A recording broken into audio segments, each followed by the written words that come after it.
Hi hello అందరికీ welcome back to our YouTube channel explore with Sai.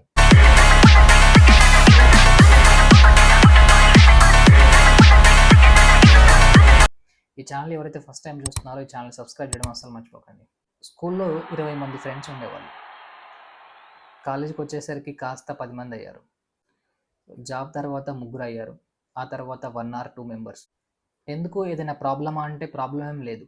లైఫ్లో కొన్ని phases అనేవి ఉంటాయి. సో ఆ ఫేజెస్ అనేవి చేంజ్ అవుతూ ఉంటాయి అండ్ ప్రియారిటీస్ కూడా చేంజ్ అవుతూ ఉంటాయి. టైం వాల్యూ అనేది తెలిసి వస్తుంది.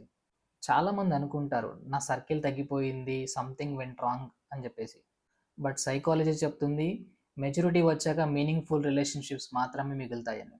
వీకెండ్ పార్టీస్ అనేవి తగ్గిపోతాయి, డీప్ కన్వర్సేషన్స్ పెరుగుతాయి, కంపేర్ చేసే ఫ్రెండ్షిప్స్ అన్నీ కూడా పోయి లైఫ్లో గ్రోత్ అయ్యే ఫ్రెండ్షిప్స్ వస్తాయి. మెల్లిగా వాట్సాప్ గ్రూప్స్ అన్నీ కూడా సైలెంట్ అయిపోతాయి, కానీ లైఫ్ మాత్రం క్లియర్ అయిపోతుంది. ఇంతకుముందు డైలీ చాటింగ్ చేసుకునే ఫ్రెండ్స్ బట్ ఇప్పుడు ఏమంటారంటే బ్రో కాల్ చేద్దాం అనుకుంటున్నాను బట్ బిజీ అయిపోయాను. సో ఎంప్లాయీ రియల్ టైంలో ఏం జరుగుతుందంటే ఆఫీస్ నుంచి ఇంటికి వచ్చిన తర్వాత కాల్స్ చేయడానికి ఎనర్జీ ఉండదు. సో సైలెంట్గా కూర్చోవాలనిపిస్తుంది. అందుకే చాలా ఫ్రెండ్షిప్స్ ఏమవుతాయంటే స్లోగా ఫేడ్ అయిపోతాయి. కానీ ఒక ఫ్రెండ్ ఉంటాడు, కొన్ని నెలలు మాట్లాడకపోయినా సరే ఒక్కసారి కలిస్తే చాలు సేమ్ కంఫర్ట్ ఫీల్ అవుతాడు. బహుశా అదేనేమో మెచ్యూరిటీ ఫ్రెండ్షిప్ అంటే. సో దాని తర్వాత marriage phase. So marriage phase ఎలా ఉంటుందంటే మ్యారేజ్ అయ్యాక ప్రియారిటీస్ అన్నీ కూడా చేంజ్ అయిపోతాయి. ఫ్రెండ్స్ టైం కంటే ఫ్యామిలీ టైం చాలా ఎక్కువైపోతుంది. సో మ్యారేజ్కి ముందు నైట్ 2 వరకు చాట్ చేసుకునే వాళ్ళు ఇప్పుడు కాల్ చేస్తే బ్రో బేబీ పడుకుంది మళ్ళీ తర్వాత మాట్లాడదామంటాడు.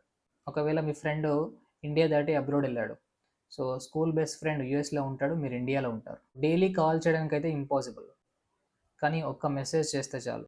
ఆఫీస్ నుంచి ఇంటికి వచ్చినప్పుడు కానీ లేకపోతే యూనివర్సిటీ నుంచి ఇంటికి వచ్చినప్పుడు కానీ జస్ట్ రీచ్ అట్ హోమ్ అని చెప్పి ఒక మెసేజ్ చేస్తే సో ఆ బాండింగ్ అనేది స్టిల్ ఇంకా స్ట్రాంగ్గానే ఉంటుంది. సో ఇక్కడ ఏమవుతుందంటే క్వాంటిటీ తగ్గిపోవచ్చు కానీ క్వాలిటీ అనేది పెరిగింది. సో సైకాలజీ ఏం చెప్తుందంటే ఏజ్ పెరిగే కొద్దీ మన బ్రెయిన్ కూడా ఎమోషనల్ ఫిల్టరింగ్ అనేది స్టార్ట్ చేస్తుంది. అంటే డ్రామా చేసే ఫ్రెండ్షిప్స్ కానీ, కంపారిజన్ చేసే ఫ్రెండ్షిప్స్ కానీ, టైంపాస్ చేసే ఫ్రెండ్షిప్స్ కానీ, సో ఇవన్నీ ఆటోమేటిక్గా దూరం అయిపోతాయి. పీస్ ఇచ్చిన వాళ్ళని మాత్రమే మనం దగ్గర పెట్టుకుంటాం. రియల్ ఫ్రెండ్ అంటే డైలీ ఫోన్ కాల్స్ మాట్లాడితేనే కాదు, లైఫ్లో కొన్ని ఇంపార్టెంట్ డిసిషన్స్ చెప్పగలిగేవాడు. స్టేటస్కి రిప్లై ఇవ్వకపోవచ్చు కానీ మీ బ్యాడ్ డే రోజు మీకు కాల్ చేస్తాడు. మీ సర్కిల్ తగ్గిపోయిందంటే మీ వాల్యూ తగ్గిపోయిందని కాదు, మీ స్టాండర్డ్స్ పెరిగిపోయాయి, మీ టైం చాలా కాస్ట్లీ అయిపోయిందని అర్థం. సో మీ సర్కిల్ కూడా తగ్గిపోతుందా, లేక మీ లైఫ్ క్లస్టర్ అనేది క్లియర్ అవుతుందా? సో మీ దగ్గర ఉన్న 2 మెంబర్స్ టైం పాస్ ఫ్రెండ్సా లేక లైఫ్ లాంగ్ సపోర్ట్ సిస్టమా? కమెంట్ చేయండి. మరొక వీడియోతో మళ్ళీ కలుద్దాం. Thank you.